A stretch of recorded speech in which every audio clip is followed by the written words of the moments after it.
Électrochoc, le podcast des électrons libres.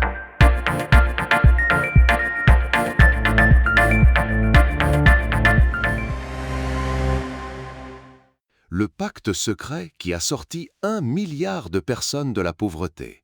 Aujourd'hui, nous allons vous raconter une histoire extraordinaire, celle d'un pari audacieux né du désespoir qui a changé le destin de tout un pays. Une histoire qui commence il y a plusieurs décennies, dans un petit village reculé, presque oublié du monde, nommé Xiaogang. Imaginez un instant, des familles entières au bord de la famine, chaque jour une lutte pour la survie. Les champs étaient là, les bras aussi, mais l'espoir, lui, s'était éteint. C'est ça. Les habitants de Xiaogang, comme Yan Hongshang et ses voisins, travaillaient sans relâche, du lever au coucher du soleil. Mais le fruit de leur labeur ne leur appartenait pas. Tout était réquisitionné et ce qui leur était rendu était à peine suffisant pour ne pas mourir de faim. Il n'y avait aucune incitation à l'effort, aucune récompense pour le mérite. Et cette situation n'était pas le fruit du hasard, elle était la conséquence directe d'une politique agricole radicale mise en place des années auparavant. Une politique qui avait aboli la propriété privée, collectivisé les terres et imposé une planification centralisée à l'échelle d'un continent. On parlait alors du grand bond en avant, une ambition démesurée de transformer la Chine en une puissance industrielle en un temps record.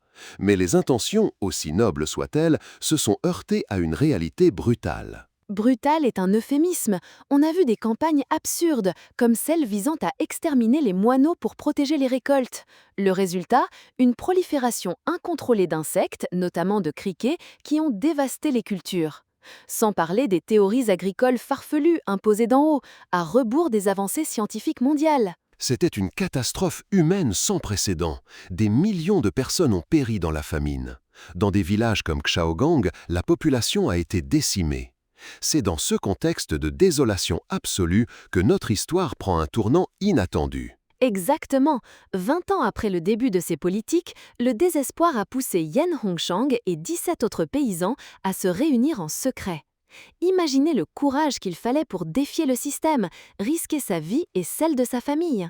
Ils ont scellé un pacte simple mais révolutionnaire, diviser les terres du village en 18 parcelles. Chaque famille s'occuperait de la sienne.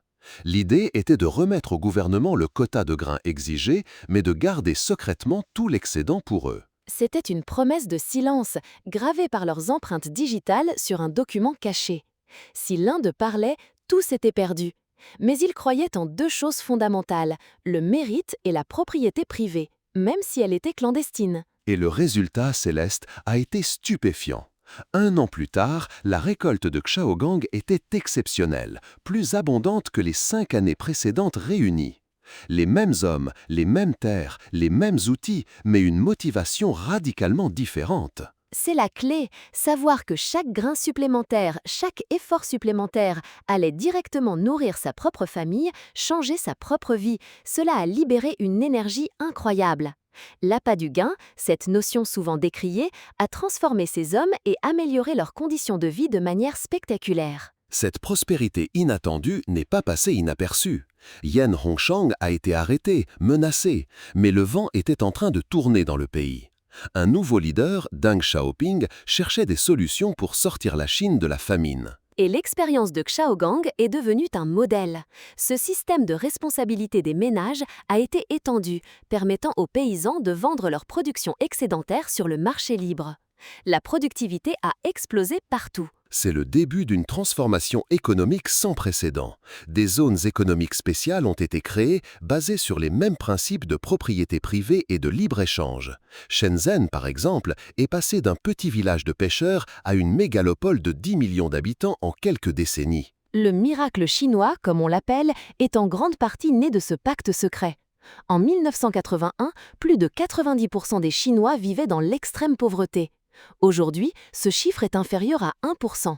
C'est une sortie de la pauvreté pour 1 milliard de personnes. Xiaogang, le village du pacte, est devenu un symbole. Il accueille aujourd'hui un musée à la gloire de ses 18 paysans.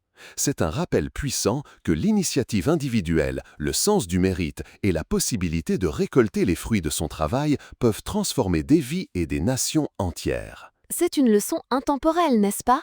L'histoire de Xiaogang nous montre que parfois, pour le bien de tous, il faut d'abord permettre à chacun de s'épanouir. C'est une histoire d'espoir, de résilience et de la force incroyable de l'esprit humain face à l'adversité. Absolument. Et elle continue de résonner aujourd'hui, nous rappelant que la confiance dans l'avenir et dans la capacité des individus à créer de la valeur est un moteur essentiel du progrès. Une histoire fascinante, Max. Merci de nous l'avoir partagée. Merci à vous de nous avoir écoutés. À très bientôt pour une nouvelle histoire. Soutenez les électrons libres. Abonnez-vous sur lel.media.